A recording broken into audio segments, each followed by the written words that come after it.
Muhammad bin Sirin berkata apa? Kata Muhammad bin Sirin, kunna nata'allamul adab 30 sana wa nata'allamul ilm 20 sana. Kami belajar adab 30 tahun dan kami belajar ilmu 20 tahun. Berarti lebih banyak belajar apanya? Adab. Sufyan Ats-Tsauri berkata, kunna nata'allamul adab kama nata'allamul ilm. Kami belajar adab itu seperti belajar ilmu. Loh, kenapa Pak? Adab begitu penting di zaman salaf? Karena keberkahan ilmu itu dengan adab. Adab dalam masalah apa? Banyak. Terutama adab terhadap ilmu, saudaraku. Adab di majlis taklim misalnya. Banyak di antara kita ini kalau duduk di majlis taklim bobo, Pak. Tidur. Ya. Itu enggak bagus. Lihat deh. Antum pernah baca enggak tentang hadis Jibril yang bertanya tentang Islam, iman dan ihsan?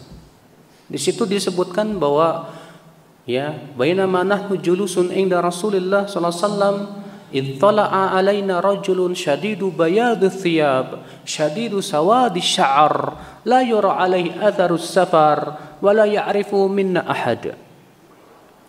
Ketika kami sedang bersama Rasulullah duduk-duduk, tiba-tiba muncul seorang laki-laki yang rambutnya sangat hitam, pakaiannya sangat putih, dan tidak ada yang mengetahui dari kami dan tidak ada yang mengenal, bahkan tidak terlihat bekas-bekas perjalanan yang jauh.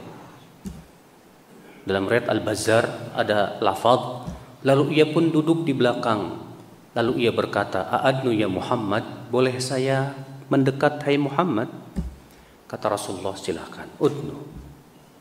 Dia terus berkata, "Boleh saya mendekat? Boleh saya mendekat?" Hatta ya, sehingga dengkulnya dengan dengkul Rasulullah menempel. Wa wada'a yadahu ala kaffaihi ala fakhidai, dan ia meletakkan dua tangannya di atas pahanya.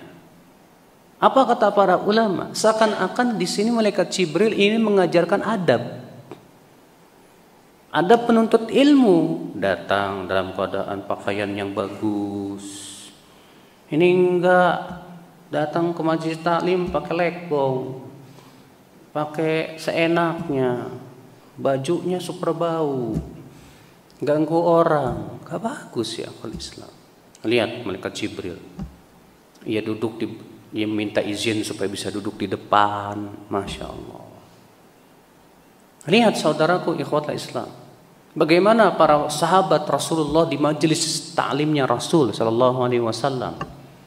Ya, kata Anas, ka'anna ala ru'usina thair, seakan-akan di kepala kami itu ada apa? Burung yang bertengger. Tapi maksudnya burung bertengger tuh saking diam dan memperhatikan syarahnya Ustadz, nggak kayak kita, diem aja, tahu-tahu tidur. Ya, ini orang kok diem aja, kenapa? Tidur rupanya. Bukan itu maksudnya, saudaraku. Ikhwata Islam, azan ya Allah wa iyyakum. Adab dalam majlis taklim, adab terhadap buku kita, adab terhadap guru kita, adab terhadap teman kita. Itu betul-betul diperhatikan. Makanya para ulama menulis kitab-kitab adab khusus tentang menuntut ilmu. Al-Imam Al-Hafidh Ibnu Abdul Barr menulis kitab yang berjudul apa? Jami' Bayanil Ilmi wa Fadlih. Menyebutkan di situ tentang adab-adab penuntut ilmu. Ya, Al-Imam Ibnu Jama'ah demikian pula menulis buku Adabus Sami' wal Mutakallim. Dan banyak lagi kitab-kitab yang lain yang menyebutkan tentang adab. Kenapa? Itu menunjukkan pentingnya adab, saudaraku. Nah, sekarang di zaman sekarang banyak penuntut ilmu perhatian terhadap adabnya kurang sekali. Baik adab di majlis taklim, kita masih banyak bagaimana duduknya di majlis taklim seenaknya, ya. Bagaimana juga adab dia terhadap ilmunya, terhadap dalam pakaiannya, Antum lihatlah kitab yang ditulis oleh Syekh Bakar Abu Zaid, bagus banget Pak. Judulnya apa? Hilyah Talibil Ilm. Ya, itu penting banget deh, itu baca sama antum. Sebagai siapapun kita para penuntut ilmu, baca buku itu. Hilyah Talibil Ilm. Ya, hilyah itu artinya hiasan. Talibil Ilm artinya penuntut ilmu. Artinya apa saja yang harus diperlukan oleh penuntut ilmu untuk menghiasi hidupnya. Ya, saudaraku sekalian, ikhwatul Islam, pembicaraan masalah adab ini pasti berhubungan kaitan erat dengan akhlak juga. Seorang penuntut ilmu harus mutamayiz, berbeda akhlaknya, saudaraku. Gak boleh penuntut ilmu itu kalau ngomong kasar.